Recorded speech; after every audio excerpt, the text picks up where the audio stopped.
in our life, all of these conditions are valid. That we are all proceeding towards that end. Someday, that death is going to come. We just don't know when that appointment is. That is not given to us. But we all know, empirically or whatever way, we know that that is true. And while we are proceeding towards that kind of destiny, somehow or other, there are different varieties of honey drops in our life. The different flickering pleasures of this material world. Like sometimes getting a new job, sometimes getting a new degree, sometimes getting children, grandchildren, different, getting a new car, getting a salary hike. So many varieties of honey drops are there. And those honey drops, they just steal away absorption from the real problem. Because for this person, the real problem is that he is hanging on to the ropes. And as soon as those ropes are completely chewed away, it's done. So for us also, if we are always vigilant, if we are aware of the environment or the condition in which we are living, then we would become a little serious. We would understand that the human life is a life of heavy responsibility. And that responsibility means that when we are, particularly for husband, and the husband is taking wife, so wife is considered to be a dependent for a husband, not like in the tax purpose kind of sense, but more from a Vedic perspective. Because husband is like, when we call someone as a dependent, it's not like a liability or something that somebody is going to take part in the property of the husband and therefore that person is a dependent. But the Vedic connotation of dependence is that one is dependence on completing the journey back home, back to Godhead. So when husband and wife are getting together, the idea is that they're actually signing on the contract for assisting each other to go back home, back to Godhead. So they are forming a team where they can assist each other so that they can remind each other of this reality that is there and not get enamored by the different varieties of distractions that are present while living in this material world. So it is now, these honey drops can be analyzed in different ways, like because they're coming in different sizes and shapes. So likewise in our life also, there are different shapes and sizes of happiness, and depending on if it's like a bigger drop, we get absorbed into it in a strong way. If it's a smaller drop, it just affects us for a smaller time. So in this way we can see, and everyone has a customized set of ditch in which one is falling, and that ditch can be measured by different ways, like the strength of the rope. Like the rope, sometimes the rope is too narrow, and for some the rope is too thick. So it will take a while for that to get chewed on. So in this way there are different conditions that are existing in different persons' lives. But still the reality is still the same. At some point in time, the reality is that we are all approaching towards the end. And therefore, it behooves us that when we live a human life, whomever we are related to, it becomes our responsibility to also remind them of this stark reality. So devotees, sometimes devotees are seen to be pessimistic because they talk about death, they talk about this material world not being a happy place, they talk about like all these different varieties of things which actually snatches away attention from the so-called happiness that are available in this material world. So sometimes devotees are referred to as pessimists. But if you analyze carefully, actually devotees are not pessimists, they are actually realists. In fact, their observation of this world is not based on not their own mental faculties, but it is based on the timeless truth that is passed down through the disciplic succession. So therefore, when they talk about the different aspects of material existence, it's not that they're only talking about the problems, they're also talking about the solutions which are also coming through the same disciplic succession. And therefore, they are They're true optimists because they know what is to be done, where is the real happiness to be found. They just don't take a life of rejection, that there is no happiness, so they just get our life into damnation or something. They don't take that approach. They take a very optimistic approach. In fact, they lead a life in such a way that they can be happy while living in this world, and they can think about the ultimate goal of life. So devotees are true realists. They are not pessimistic. Pessimism, like generally people say, because they are not aware of this reality. It's like, suppose I'm invited to a place and I've been given like a wonderful set of dishes and with the best possible arrangement. Like I've been given a nice place to sit on, very decorative table, and with all kinds of dishes I really like. All those are just placed there. And then, while I'm eating, somebody just comes and whispers in my ear, you know, there is a sword hanging over your head, and it is tied to a very thin thread. Do you think I'll ever be able to digest that food? No. So the happiness in this world is like that. It's like there is danger at every step, and yet we somehow change our absorption in such a way that we think we live under the illusion that this is a happy place. But there is a particular way in which one can seek happiness, and then one can get that happiness. So that is the proper vision of a devotee, how to extract pleasure while even living in this filthy place. So that we can discuss about throughout the week. But the point I'm making here is that as devotees, we should be constantly in touch with reality. As much as we are in touch with reality, the more advancement we can make. And when we come together as husband and wife, it's our team to remind each other of that reality. So let's discuss what are the purposes of Grihastha Ashram. The purposes of Grihastha Ashram, number one purpose is what we just found out from Srila Prabhupada. It's a place for spiritual cultivation. Because that's the definition of ashram. Any ashram is a place for spiritual cultivation. Now what does it mean by spiritual cultivation? Which means that we have to cultivate spiritual realizations. We have to increase opportunities for getting filled with spiritual realizations. And we know that spiritual realizations are gifts coming down through the disciplic succession. It is not something to be found by just our own endeavor. Which means we have to follow a particular process by which one can be gifted with those transcendental realizations. That means associated with developing a spiritual culture is also developing spiritual qualities. So that means when we say that ashram is a place for developing transcendental realizations, or it's a place for spiritual culture, that means that it's a place for developing spiritual qualities. So if we are not using our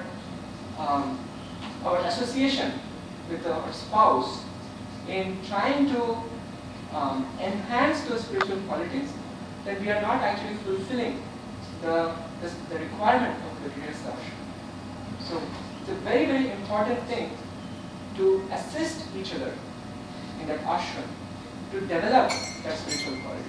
We'll touch upon that, like how practically one can do that. In the last part will come there. But let's just first discuss what the purpose is at a high level, and then we'll go deeper.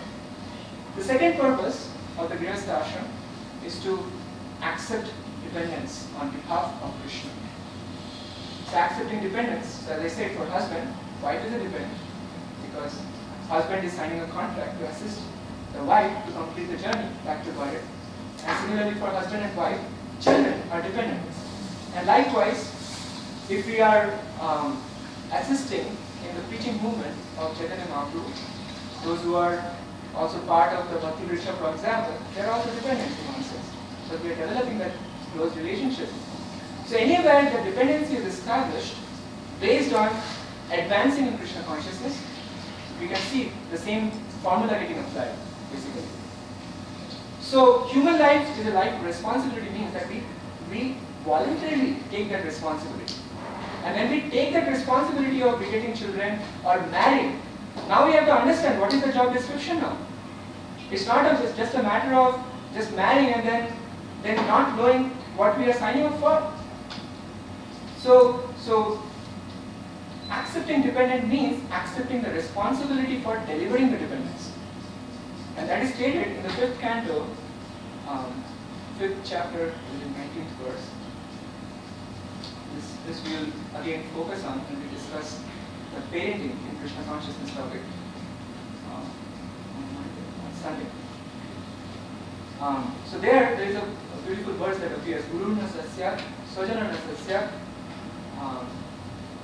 Janani na sasyat, Pita na sasyat, Daivam na tatsyan, Pratish na sasyat, na moche ya samupetya mrityu.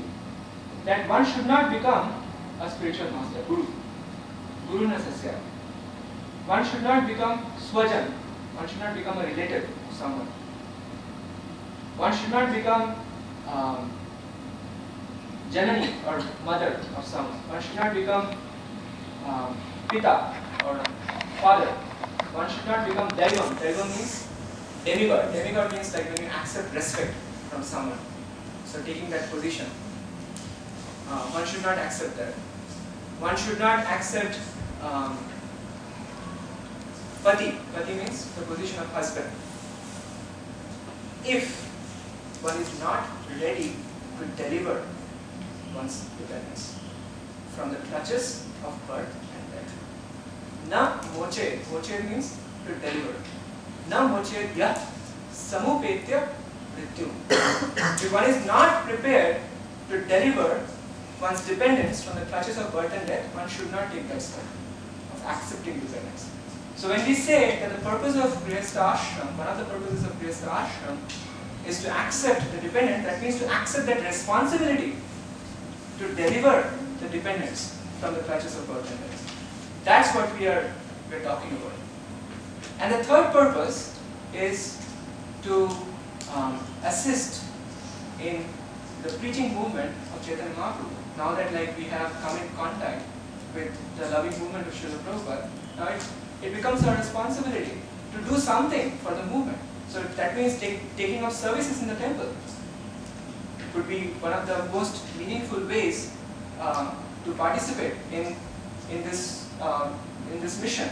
So actively thinking about how to, because out of all the 4 ashrams, only the Grihastha ashram is making money.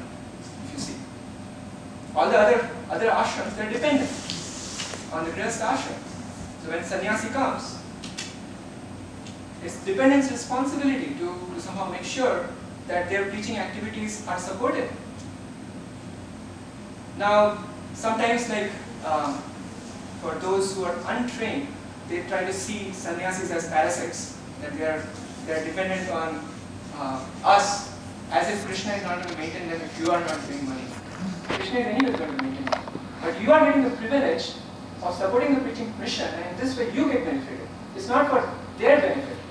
So when you actually support a sannyasi, it's not particularly like you are helping the sannyasi.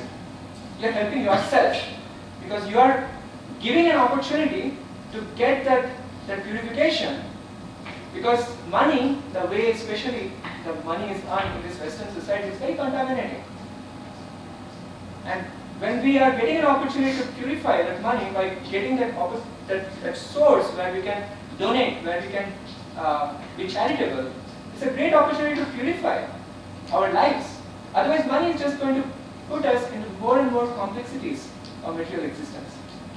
So as Grihasthas, we should contemplate on how to actively support Srila Prabhupada's preaching mission. And for all of you, you're very fortunate because you are just next to the temple, where you can easily give your helping hands and support the temple in so many different ways. It's just a matter of finding it out. And then there are so many sannyasis who are visiting. When you support their preaching, you're actually helping advance, helping in the advancement of Krishna consciousness. So these are the three very important purposes of Grihastha Ashram. These are definitely not the comprehensive, but I wanted to just say that these are the main purposes of Grihastha Ashram. Now let's see what are not the purposes of Grihastha Ashram. Because always we should see the positive definition and negative definition. And like even when we define bhakti, we say Anya Abhilashita Shunyam Jnana Karmani Anavritam Anukulyana Krishna Anushilanam Bhakti Uttam. So when we define bhakti, we talk about 2 points, what is not bhakti, and we say what is bhakti, 2 points, right? So likewise, let's talk about what are not the purposes of Grihastha Ashram. So first, Grihastha Ashram is not a place for, or not a license for sense gratification. Basically what we are discussing is some misconceptions that might be prevalent. So getting married is not a license that now, because the brahmachari is not able to control the senses, and therefore the brahmachari should get married. That's the worst reason for a brahmachari to get married. Rather, if a brahmachari is trained in the best possible way in the brahmachari ashram, that brahmachari can be the best grihastha. Because he knows how to continue from the point that he has established that spiritual culture in his life, how he can continue forth in the company of another person. So that's the worst decision one can make. Like if a brahmachari is seeing that I am unable to control my senses and therefore I should get married. Because marriage is not the place where we are just coming because I am not able to control my senses. But it's a careful, thought out, planned out step where one is consciously thinking that as a part of fulfilling the responsibility of human life, I am now ready to take another person and assisting in the journey of that other person. And together, when we take more dependence, we can assist other persons in that journey. It's a question of how much more responsibilities I'm willing to take. So it's about responsibility. It's not about really getting a license for sense gratification. But as we distinguished in the beginning, there is a difference between Grihastha and Grihastha. The basic difference between Grihastha and Grihastha, the focus is sense gratification. For Grihastha, the focus is self-realization. Sorry. That's the key difference between Grihastha life and Grihastha life. So this understanding we should have very clearly when we are stepping into Grihastha Ashram. Then, the second thing, which is not the purpose of Grihastha Ashram, is it's not about just making money and maintaining our family. That's a misunderstanding that if I am able to somehow or other make a lot of money by working very, very hard, because that is already ruled out by Rishabdev when he's saying that Nayam Deham Nirloke.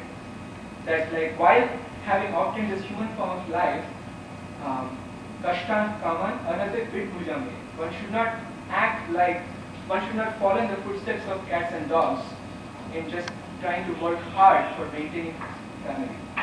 That's not the goal of a family life. The goal of family life, so sometimes there is a misconception that somehow or other if I can earn a lot of money, enough so that I can send my children to the best possible schools in America, my responsibility is done. That's a very big misconception. Because as we saw, what is the job description? The job description is that the responsibility that we are taking for the dependent is to deliver them from the clutches of birth and death. Not about just sending them to MIT or Harvard. If you send them to MIT or Harvard, that's probably a disservice. If that spiritual culture is not established. Because all they can do is that they can use that higher technology to further become degraded. Because if one has not provided that spiritual culture and one is getting more power, what's going to happen? There's going to be misuse of power. So it's only going to act as a medium for further downfall. It's not going to help that person. So most important, if the spiritual culture is maintained, then it does not matter whether one is sending to MIT or wherever, then it becomes immaterial. But the point is that one should not think that my responsibility is done just by sending my child to this. The real responsibility is to establish a spiritual culture. So how can we actually give something to our dependents which we ourselves do not have? So that means that we ourselves have to become qualified. Because children are simply mirrors. So if we ourselves are not qualified, if we ourselves are not actually taking sincere interest in advancing in Krishna consciousness, how can we expect our children to automatically pick up? Sometimes parents have this idea that I would like my children to be pure devotees. How many rounds are you chanting? I do not have time. So life cannot work like that. The parents have to set a good example for the children. And we will discuss that in we discuss the parenting topic. The point I'm making here is that when we talk about taking responsibility for the dependents, it means fixing ourselves, becoming ourselves pure, becoming ourselves more matured in the trajectory of Krishna consciousness. So therefore, the second thing that is not the purpose of Grihastha life is not about just working hard, making money, just raising children, because animals are also doing it. They are also raising children very nicely. So that's not sufficient to just provide food, clothing, and shelter. What is important is to provide proper spiritual culture. And the third thing, which is not the purpose of Grihastha life, which happens inevitably when the spiritual culture is lacking, is that we start envying other Grihasthas. We start making comparisons. We start thinking that how much they have, how much we have. Even coming into the devotional realm, there is all these different comparisons that start coming in.